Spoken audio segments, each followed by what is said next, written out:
on the movie kind of mesh with the stuff from your textbook and stuff we need to know anyway. Okay. So I think I'm going to switch the lights here. So Chapter 6 is kind of an overview of our solar system, how it formed, and kind of a little bit the details of the solar system. We're kind of gearing up for looking at more details into those, okay? So a bird's eye view of our solar system looks like this. We're going to, as you know, there are 8 planets. You should somewhere, either this unit or the next unit, kind of get a sense for the order of the planets. Okay, if I'll remember, we actually looked at this before, didn't we? If this is the sun, okay, I'll choose a different color. That's better. Then, of course, we have Mercury, Venus, Earth. Should be capital Earth, E for Earth. Then we have Mars. And these actually, I remember we looked in Unit 1 that how close these are together. These are actually called your inner planets. And they have, in this unit, in the Chapter 6, we're going to talk about their inner, and they are rocky, and we'll talk about why they're rocky. Then I kind of run out of room to do them justice. But then we have 4 outer planets. They're more separated than I have there. But they begin with Jupiter, and then Saturn, and then Neptune, and then Uranus. Okay, and these are outer planets. They're outer and they're gaseous. Okay, and so when we're talking about the formation of our solar system, we're going to have to kind of explain that difference. We'll be looking closer at the whole rocky and gaseous coming up. So I have a slide on each object in our solar system, kind of moving outwards. We have a whole chapter on the sun, but just in general, a few things about the sun. When we talk about the formation of our solar system, just like Brian Cox said, what we call the sun and the planets today actually started from one big cloud. We're going to call it the solar nebula coming up here. And of the mass that makes up our solar system, most of it is tied up into our sun. Our sun is mostly made up of hydrogen and helium. And our sun is a crazy sort of energy factory. In its core, actually, via nuclear fusion, it is converting mass or matter into energy according to E is equal to mc squared. Then, of course, we go to our first rocky or terrestrial planet, cute little Mercury. I don't know if you noticed, but doesn't Mercury kind of look like the surface of the moon? It's got kind of that gray, sort of almost regolith looking to it. Mercury is a crazy hot, crazy cold planet.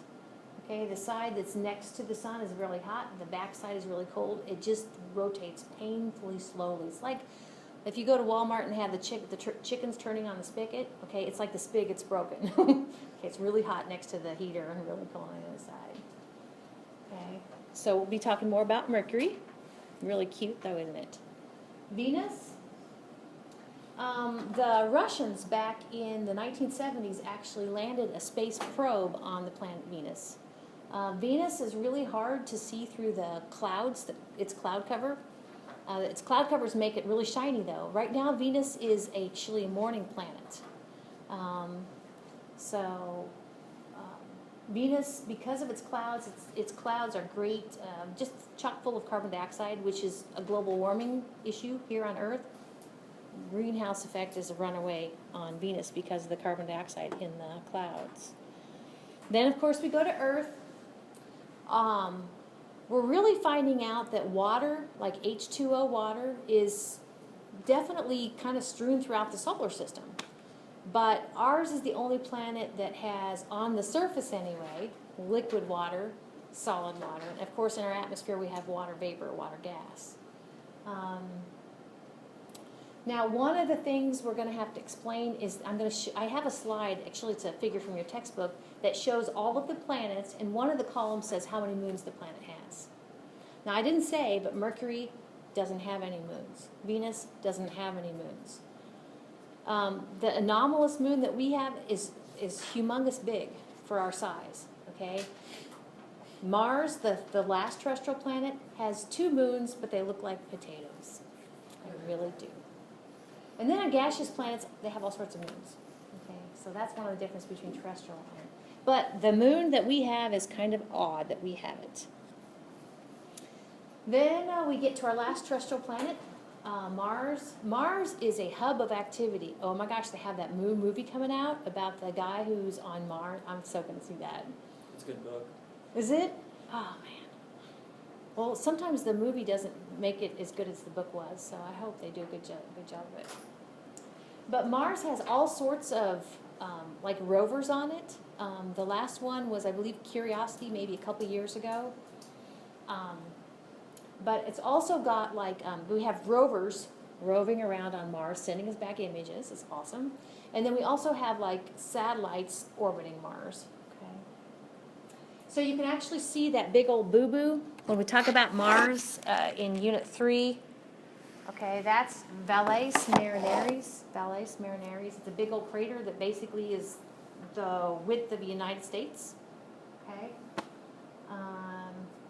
With regard to water, there is water frozen at the caps, and I think they've seen evidence of water, currently water, solid water, like, you know, in some of the rocks.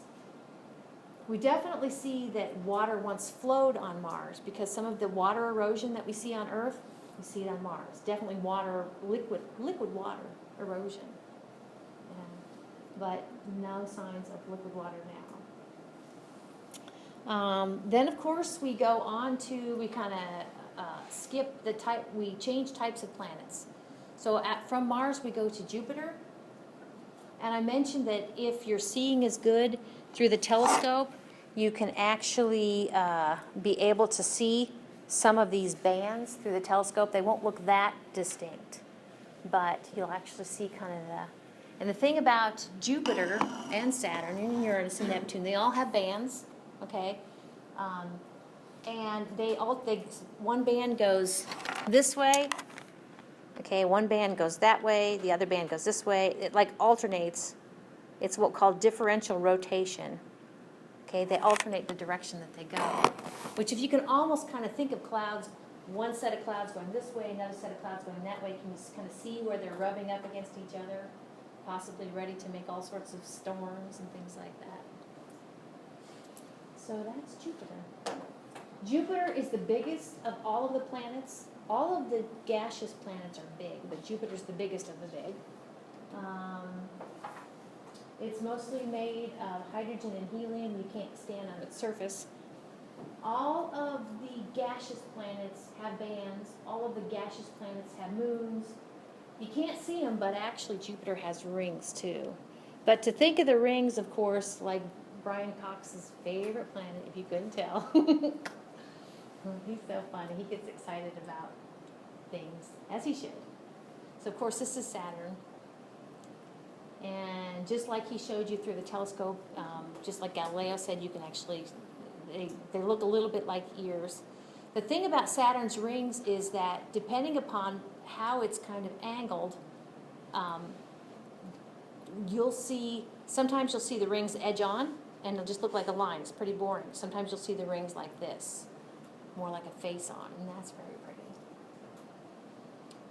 This is a good image. Can you actually see some breaks in the rings? Those are gaps in the rings, okay?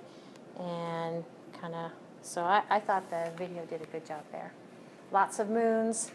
He said he spent a lot of time talking about Enceladus, but actually, when we talk about Saturn in Unit 3, we're going to talk even more about Titan. Titan actually has an atmosphere.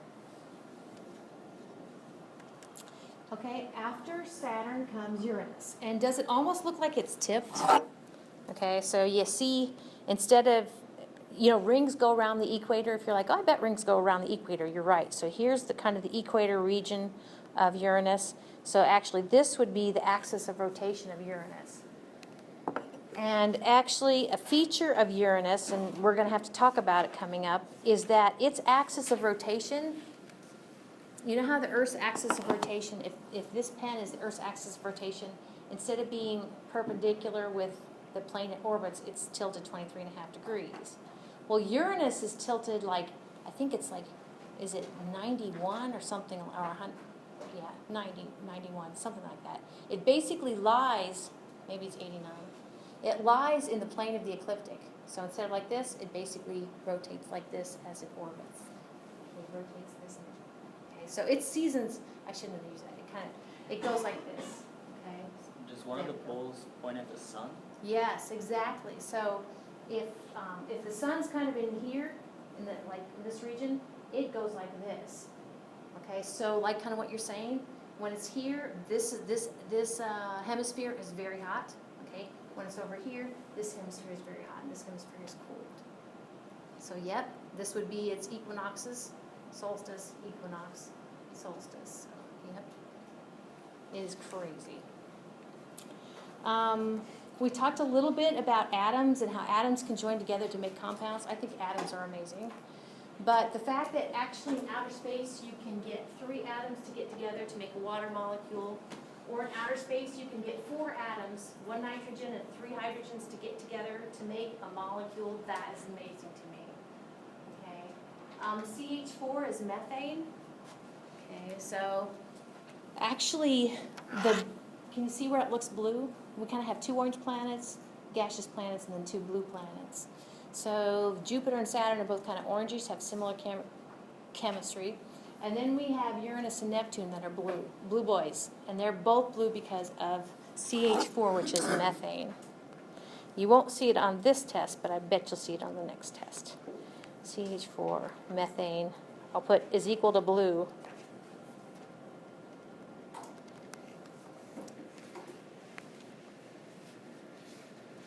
So again, all the gaseous planets have moons and rings and bands.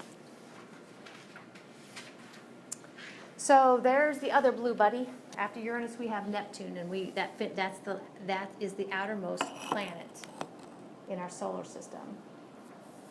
This is not a photo. This is an artist's rendition based upon information that we have.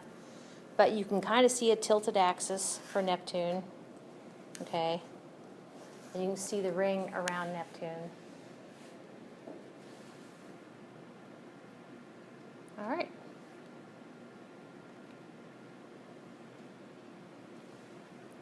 So, what is beyond Neptune? Well, Pluto is beyond Neptune, right?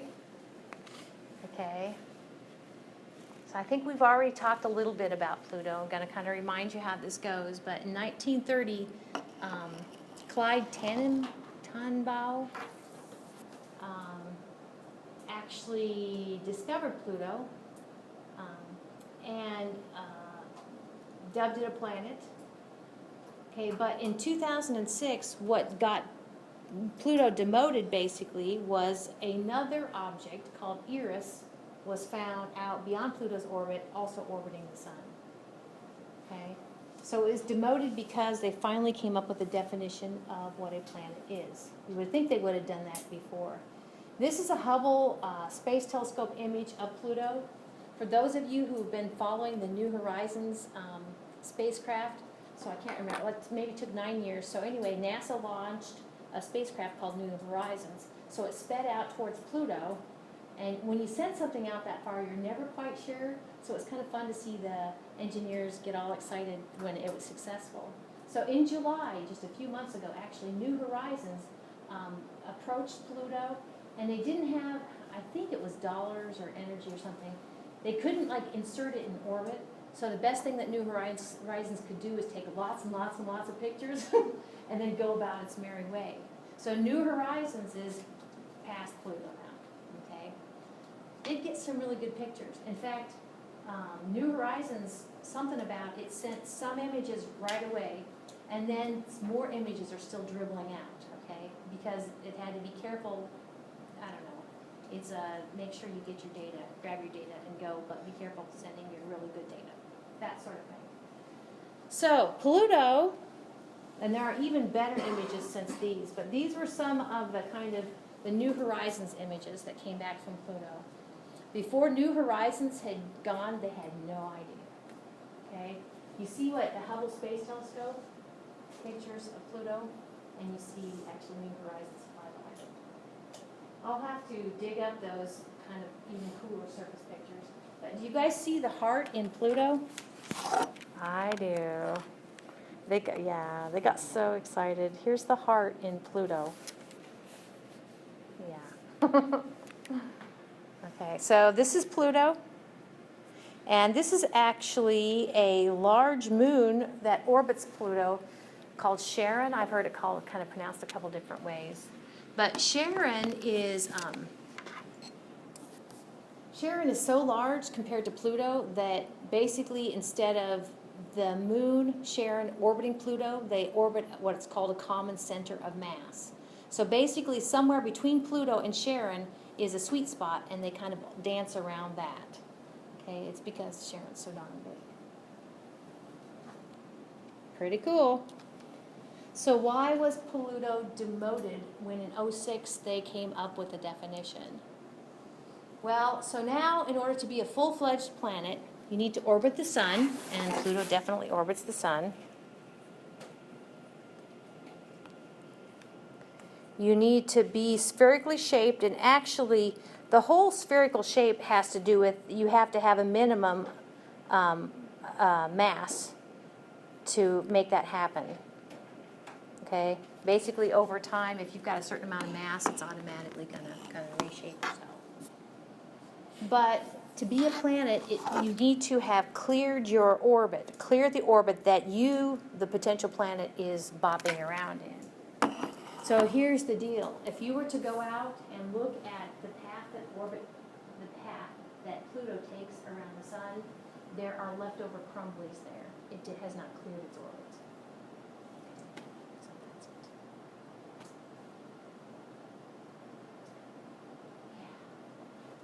it. Dwarf planets, I think I have a slide coming up here, maybe not. But other dwarf planets, Eris is a dwarf planet. Eris is up here. Eris was the thing that started the demotion of Pluto. That was the thing that the grad student found beyond Pluto, and he's like, dude, there is our 10th planet, Eris. And he knew that wasn't going to fly. But Eris and Pluto are very similar. I like this figure from your textbook. It's apparently table 6.1 in your textbook. And notice we have our, if you're a visual person, you can kind of already see the separation here between your inner planets and your outer planets with regard to size. Remember that Pluto and Eris are dwarf planets. This table goes on to give you some more good information. The fourth column says what its radius is. The fifth column, what's its mass compared to Earth. And the sixth column is how dense it is. So actually, let's go ahead and mark our demarcation between our rocky planets and our gaseous planets. Can you see with regard to density a big difference? I can. So these guys are dense. Okay, these guys are light. Let's see, dense, fluffy.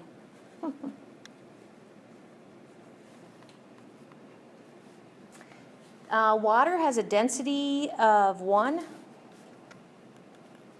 at a certain temperature at 4 degrees grams per mil. So that means actually that Saturn would float on water. Isn't that cool? Yeah, that was big enough. The next columns on this figure give you some more great information. This is how darn long it takes for the planet to do anything. So we have orbital period. Okay, so orbital period means orbits the sun. So how long does it take to orbit the sun? So of course here we have the Earth is 1 year. Notice that Mars is about 2 years. Okay, 12 years, 29 years, 83 years, 165 years. Okay. So that's why the movie said that actually since Neptune's been found, it hasn't completed 1 orbit of the sun. The next column is great. How fast does it take to spin on its axis? Okay, of course we'd say that Earth rotates in 24 hours. There you go. okay? Notice that Mars is about 24 hours, kind of creepy. Spins on its axis once every 24 hours, okay? So check out Venus, wow, to rotate once on its axis, and Mercury. So that's kind of irritating. Those are days. But look how fast Jupiter spins. It completes one spin in about 10 hours. So the thing about Jupiter is that, among other things, it's got this cool feature in its bands called the Great Red Spot. So actually, observers will actually get charts as to when the Great Red Spot is going in front of the planet, so you know when to be looking for the Great Red Spot. Okay. Saturn, kind of similar in hours. Uranus and Neptune, you can see. The last column, the couple last columns, this is how hot it is. Remember, K is Kelvin, units of Kelvin. And so, not so surprising, it gets pretty cold out there when you get into the outer planets. How cold is it on the surface of Neptune? About 60 Kelvin. Surface of Pluto and Eris, about 43 Kelvin. So the last one, actually, we're going to be talking more about, and it will be on your test, what makes up these rocky planets versus the terrestrial planets. So let's go ahead and draw our important break there between our terrestrial planets, our inner planets, and our four gaseous planets. So what makes them so different here is their composition. Coming up, I'm going to call it something called a frost line, and I'll go ahead and draw it in here, frost line, okay? If you think of a frost line, you think of something freezing on one side and being actually a liquid on the other side, and that's generally kind of what we have. A frost line that separates literally kind of from the sun going outward between Mars and Jupiter. So I really like that figure in case you couldn't tell. So in order to come up with the theory that explains, we're going to call it the nebular theory, the theory that explains the formation of our sun and the planets, we need to base our theory upon observations. And then, like any good theory, we need to be able to make predictions or experimentations based upon that theory. So here we go. I guess not quite. So observations are these. There are like 4 general observations. One is how do the motions of the planets as they orbit the sun. Okay? Remember I said that with regard to the Earth, I said if you look at as a bird would look, flying above the Earth's North Pole, it's all about counterclockwise.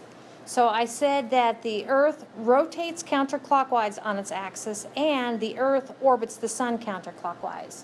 And so do, I would say all planets orbit the sun counterclockwise, and just a couple of them are kind of rogue with the whole rotating on their own axis counterclockwise too, like the Earth. When it comes times for moons, most moons, will kind of qualify it as most instead of all.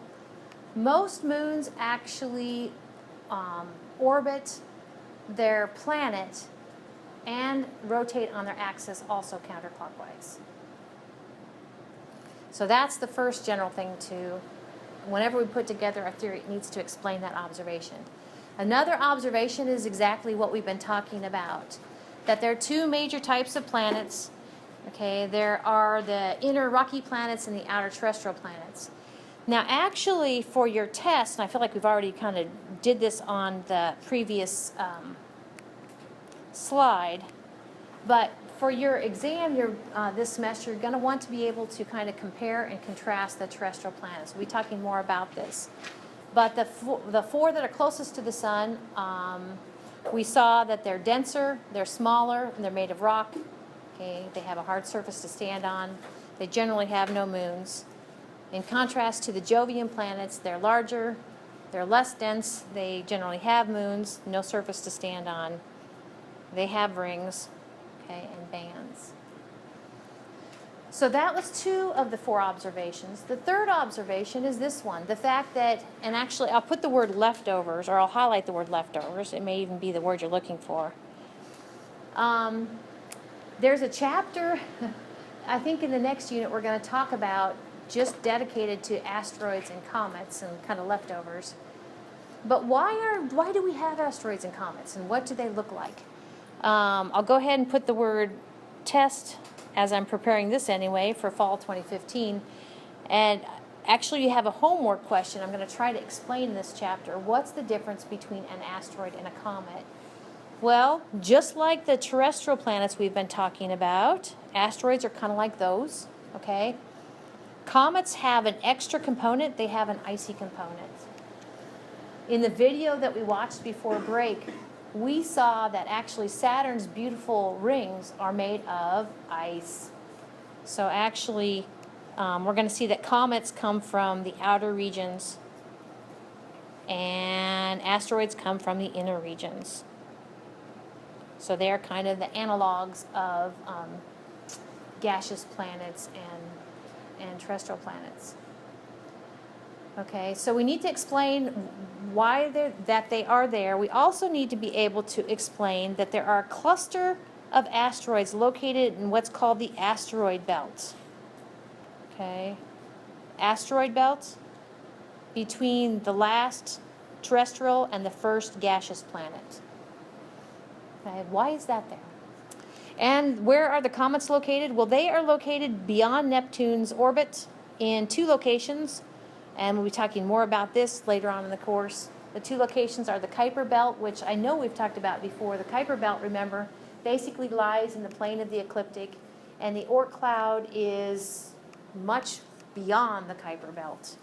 Okay, but it's way out there, but it's stuff that's gravitationally hung to the Earth. I like that here, this is a comet, and this, of course, is an asteroid. So the last thing we need to be able to explain with our theory is why there are some exceptions. Why are there some oddities? Okay, it's not a good theory if it just kind of blows off the things that don't fit it. Okay, so exceptions are unusual things. Okay, for instance, why do some planets rotate backwards? And I'll tell you which ones do. The 2 planets, and it's coming up on a different slide, are Mr. Venus and Uranus. Okay, they both rotate backwards. Okay, some moons rotate and orbit backwards. Okay, and actually that's because we think they were captured after the fact. And then the third one down there, I already said about Earth's moon. It's like, what the heck? If you look at the other 3 terrestrial planets, they don't get a moon like that. So how did we get a moon like that? So actually, we're going to see how if you take the theory, the nebular theory actually can explain all of that. So the nebular theory, now remember what a theory is. A theory is actually a hypothesis that has been elevated to a theory, okay? So a theory is not just a best guess. So here is the nebular theory that actually shows the formation of our sun and the planets. So I don't know how much extra I need to add to this, but it was like Brian Cox was saying, who could say it any better, that basically our solar system started out as a solar nebula. Now we talked earlier about galactic recycling. And actually this slide down here in the lower right-hand corner, that is galactic recycling. You're like, I thought we already talked about that, but you're right. Basically, that is the cycle of a star. As a star, let's pull up my little marker here. Okay, let's see, I'll put a number 1 here. Okay, this is kind of showing you that this is like this is a nebula, okay, of material that a star is being born in. These little gas jets, okay, when we look later at stars being born, that doesn't mean that the star is alive. It just simply means that the star is coming close to becoming alive. So that's the nebula. This actually here could represent a star that's nice and rounded and actually has nuclear fusion going on in its core. Okay. We're going to talk later how stars live their lives, and they don't live forever, okay? Although some stars live longer than the universe has been in existence. So those stars actually have lived forever. But this right here, I'll put nebula, okay, for this. So basically, it's giving its material back. Either it's going to blow up, or that material is going to kind of float off like a cocoon, okay? And so new stars can be born. But the important thing about all of this is this creates heavier elements.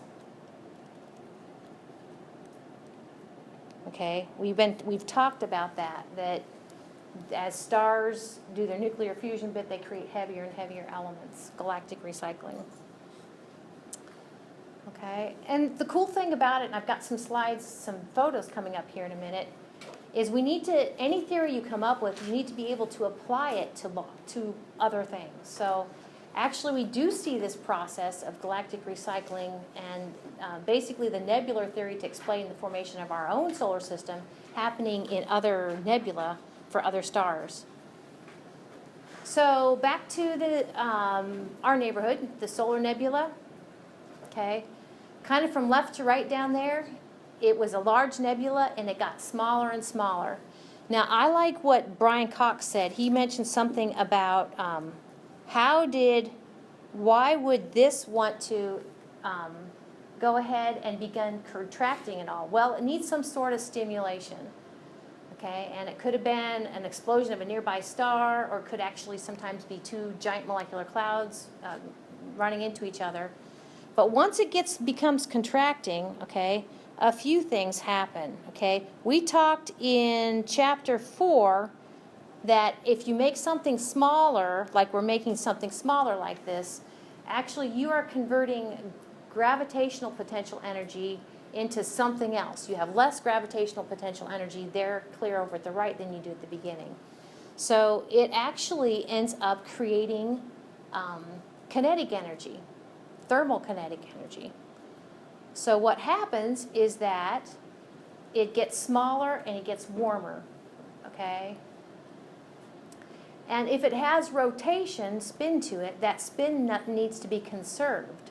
So it's just kind of like the skater who starts spinning with her arms out. As she brings her arms in, she goes faster and faster and faster and faster. So clear there over to the right, when you've actually got something now that's much smaller, it's going to be spinning pretty darn fast. I like what he did about the tornado. I think that's pretty cool. Okay. Conservation of angular momentum. And then actually we know that our solar system basically lies on what we call the plane of the ecliptic. So it's kind of like a nice flat frisbee sort of thing. And that's kind of a natural consequence of matter going in the same direction. It has a flattening. As the matter collides, it kind of flattens it out. So there, kind of in a nutshell, from left to right, those four figures kind of show you how we go from solar nebula to basically kind of our solar system. Not really, because I haven't explained the formation of the planets yet. That's coming up. So I mentioned that we actually catch the same process happening in other stars, and that's what you're looking at here. It's a little hard to see, okay? But here you see,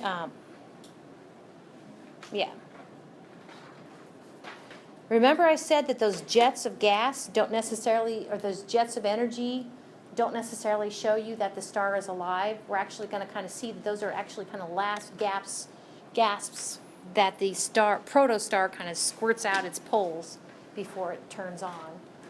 So where I've drawn, I'll change colors, where I've drawn this region right here, I'll pick a different color, this region right here, that's actually where you're going to see planets form right there. And I think I've already said that we're finding more and more stars actually have planets orbiting about them. There are some, at least two that I know of, telescopes that are orbiting the Earth. I think one's out of commission now, but have been dedicated just to looking for planets.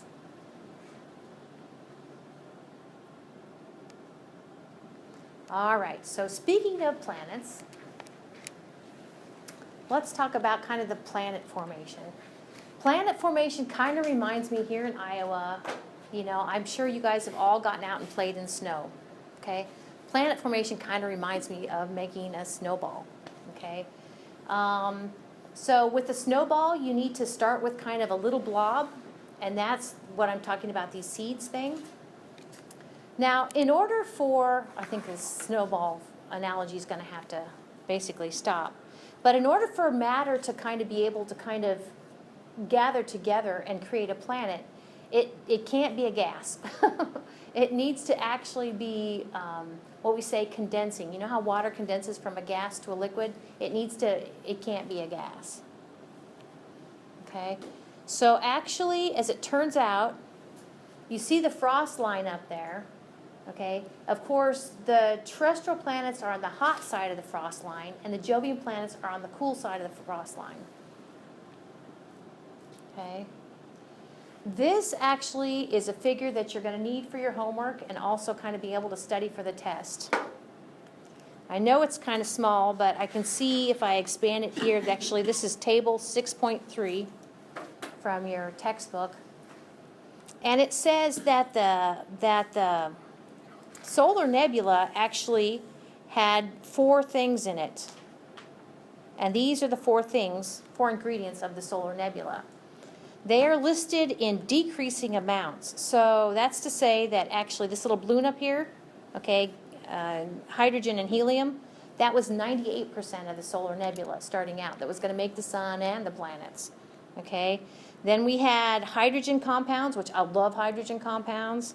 It's kind of small, but here's your water, your methane, the CH4, and your ammonia, NH3.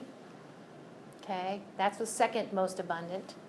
And then we get to the rocks. I don't know about you, but there's a lot of rocky material here in our terrestrial planets. So somehow that rock actually was an important player in the formation of the terrestrial planets, but not so much in the Jovian planets. Okay, and then we have metals even in the smallest amount. Okay, so 0.2% of our solar nebula was these precious metals that we count on a regular basis. So what's most important, I guess, or what's also important, is that 4th column there on this figure. Okay, these are the temperatures, okay, at which that darn stuff will come from being a gas to be at least being a liquid. At what temperature does it condense? Condensation is a vapor going to a liquid. Okay, so notice that when it's still pretty warm, you know, upwards to 500 to 1300 Kelvin, you can still get rock and metals to condense. Okay, notice that what's not going to condense, that on the inside of the frost line, are your hydrogen-containing compounds like water, methane, and ammonia. So this is all to say what happens here, what condenses here are, I'll just put number 3 and 4. Number 3 and 4 condense on the inside.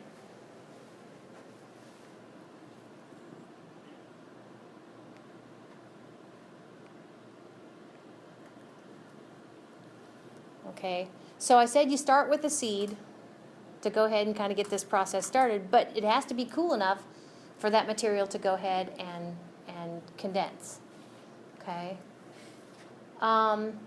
So the term accretion means kind of goes back to the snowball. Accretion is where you are making your snowball bigger and bigger. Basically, your seed is growing larger and larger. Why does it grow larger? It's a combination of gravity, electrostatic, and basically collision. Kind of like a snowball. At some point, it's not a full-fledged planet, but you get a kind of a what maybe is a piece of a planet. It's like a subplanet, like a pre-planet, okay, a planetesimal. Like a dwarf planet? Maybe. Like a dwarf planet. So these things actually are planetesimals here. Okay, kind of in that middle spot. Okay. These, I guess, would be seeds. Kind of here. They get larger, they become planetesimals, okay? And then only the big ones win, okay? So actually you can kind of see definitely with that 3rd figure over there, we've kind of cleared the orbits and become full-fledged planets, okay? So that's generally what we call accretion. And this slide is just focusing on those terrestrial planets, the rocky ones. The gaseous planets, beginning with Jupiter, do a similar thing, but there's actually a little bit of a twist to it.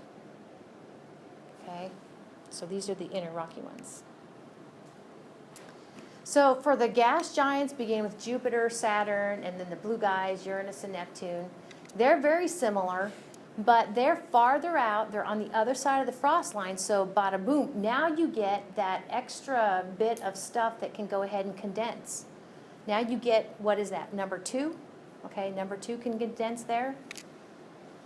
So your hydrogen-containing compounds can also go ahead and jump into the whole snowball process. Not only that, but once they become large enough, basically they have enough gravity, not that those gases will ever condense, the hydrogen and helium, which is most abundant in the solar nebula, but those things will eventually hug on because of gravity. That's kind of cool. Okay, so here we have kind of a focusing on, I like to say this is focusing on Jupiter. I think that works pretty good. Okay, so of course here we have the sun, and we have the frost line right there.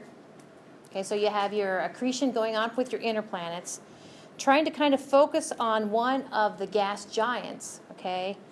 So this is kind of blown up here. Now, beginning with Jupiter, our gaseous planets have moons. They definitely have moons. And so the way it works is basically you have kind of the moons form in this area by accretion. So basically you kind of have a mini swirl around those large gas giants. Okay, so they kind of have like their own mini solar system. So this would be Jupiter.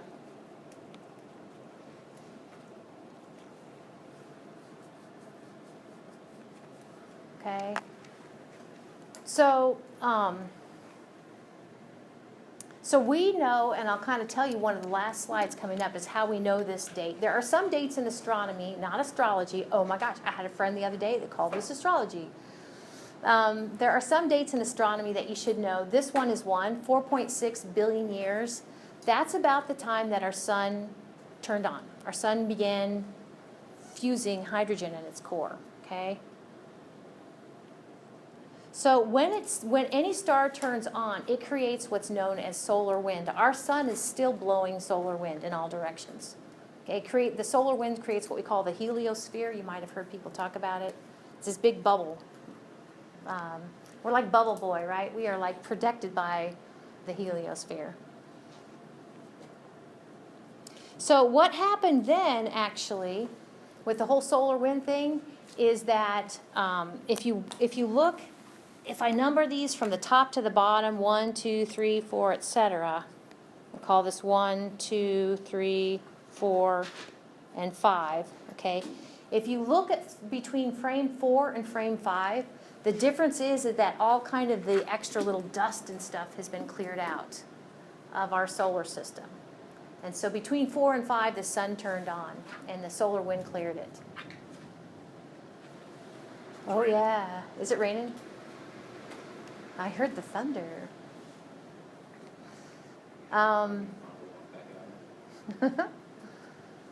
So that is kind of how that all works. Let's see what we got next. So let's finish watching that video, and then we'll finish up. How many pages do we have? Oh, so we should just finish this up and then finish the video. Okay. Awesome. So finish this, and then we'll do the video, and then we'll do a review session if you want to hang around.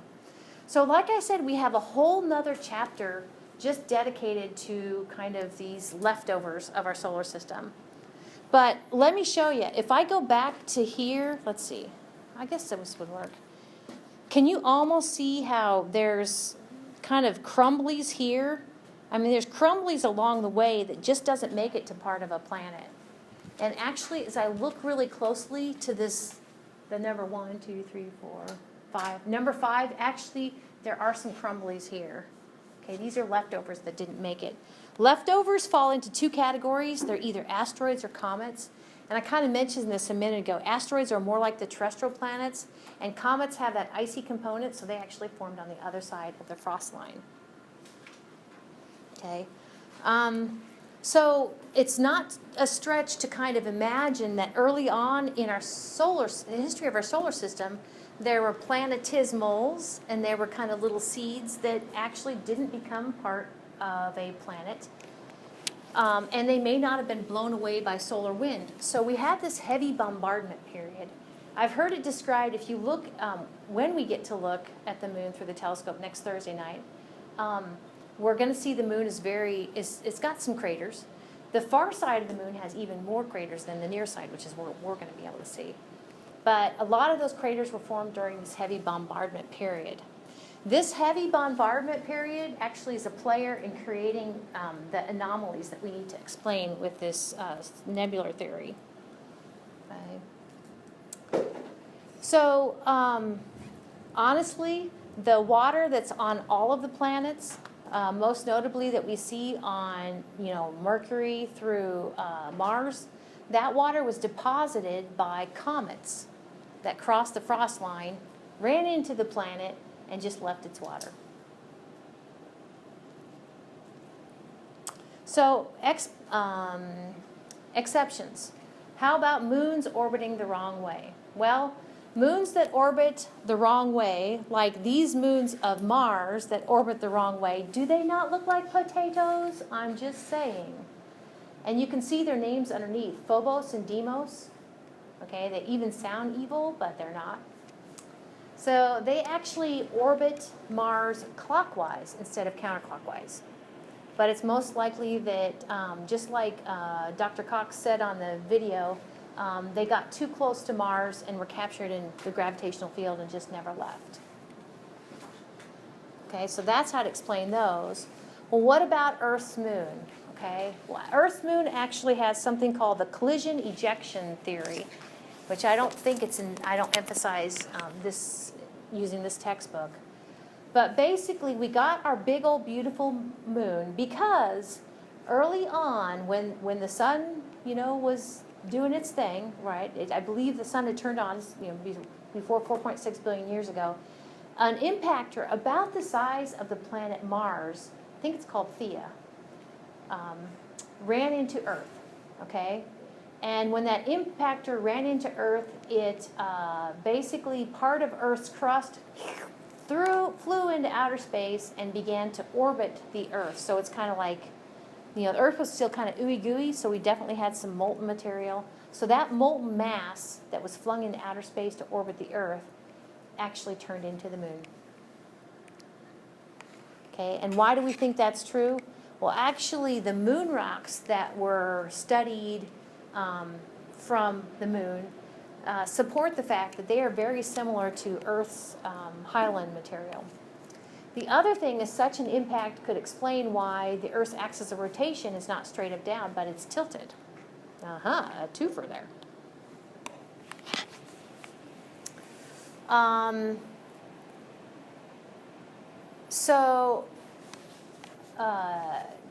The other thing we need to explain is why planets orbiting the sun. It shouldn't say planets orbiting the sun. It should say planets rotating the wrong way, because they don't orbit the sun the wrong way. Planets rotating the wrong way. All planets orbit the sun counterclockwise. But two planets, Venus and Uranus, actually on their axis rotate counterclockwise. And that's because they got hit because of impacts. Both of them. I would say, though, that Venus got hit a heck of a lot harder than Uranus. So remember I was up here and I kind of used this blue pen to kind of show this is the axis of rotation of either the Earth or, okay, the Earth got hit. They created the moon, and it's like this, okay? I said that Uranus got hit, okay? It's like this. Its axis of rotation is like this, okay? Here's Venus's, all right? Venus got hit, and 180 degrees, right? Here we go. Okay? So basically, its north pole ended up as its south pole, rotational pole. Okay? So that's why when you look at it, it's actually going clockwise instead of counterclockwise. That's Venus. That's Venus, yes. What-de-do, okay? Totally upside down. Talk about an impactor. Poor girl. Okay. So like I said, there's a couple of dates in astronomy. Actually, the other date we've already talked about in Unit 1, and that was the age of the universe, is like 13.6 or so billion years old. 4.6 billion years old is our solar system. And it kind of goes back to what Dr. Cox said. As we study things like comets, okay, we are studying little pieces that didn't make it into become a planet. We are basically studying the stuff that our solar system is made up of, okay? So if we are able to grab, oh, I guess I should say what's a meteorite. So we are going to talk later about space rocks that actually fall through the Earth's atmosphere. If you ever, the meteor shower, I think we've talked about this. What is a meteor shower? Basically, rocks are falling through the Earth's atmosphere, okay? If a rock successfully makes it through Earth's atmosphere and you can pick it up, we call that a meteorite. So That one was healthy. it was. We can pick up a meteorite and go ahead and age it. And one of the things we can do is look at there's an element called potassium. The symbol for potassium is K. Argon is Ar. So actually potassium will, scientists know how quickly it will decay into argon. And so we can look at how much potassium is left to understand the age of the rock, okay? So here we go. How old is our solar system? Well, how old is our Earth? Our Earth appears to be, the oldest rocks appear to be about 4 billion years old. Oldest rocks on Earth, right? How old is the moon? The moon rocks date back to about 4.4 billion years. Now, when we study the Earth, we'll look at each planet, a little bit about the Earth in Unit 3. When we study the Earth, we've got this plate tectonic thing going on. We've got, volcanoes, Earth breaking apart, okay? It's basically resurfacing itself. So that's not so surprising. Its surface is younger than the moon's surface. All right, so down over here in the lower right-hand corner is a photo of a meteorite, a space rock, that has survived the trip through the Earth's atmosphere, primordial material. And when we date that, actually we get about 4.55 or about 4.6 billion years. Okay, radio dating that. The results are in. I think I came up with the title of that slide. So let's finish that video. I think there might be 15 minutes or so.